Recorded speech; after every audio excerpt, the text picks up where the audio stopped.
أغرب طريقة استخراج دهب من التليفونات الروعة. بس لازم يكون نوكيا قديم زي ما انت شايف كده. طريقة عجيبة يا جماعة. هتكسر التليفون زي ما انت شايف كده. الصراحة حاجة غريبة وحاجة عجيبة. أنا أول مرة أشوف كده. الطريقة دي عجيبة جدا. شايف طلع دهب كده. بعد كده طلع البوردة. البوردة دي يا جماعة فيها دهب. فيها ايه؟ دهب. الصراحة حاجة غريبة وحاجة عجيبة. هتجيب البوردة دي وتسيحها في سائل، زي يعني سائل مية نار أو حاجة زي كده عشان تطلع الدهب. حاجة غريبة وحاجة عجيبة. عايزك تصلي على النبي. وانت مش بتصلي على النبي ليه؟ هوريك دلوقتي حاجة عجيبة جدا. بص معايا كده. الناس اللي بتسأل طب التليفونات دي نجيبها منين؟ شايفين السوق ده يا جماعة؟ ده تليفونات ببلاش. شايف كده؟ بص بص بص. شايف؟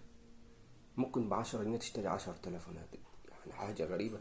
وتطلع منهم دهب وتبقى غني وتبقى غني. الصراحة حاجة غريبة وحاجة عجيبة. شايف؟ طب ركز معايا. ركز معايا. تجيب التليفون القديم وتكسره عشان تطلع ايه؟ البوردة. تطلع ايه؟ البوردة. عايزك تصلي على النبي. عايزك ايه؟ تصلي على النبي وتركز معايا.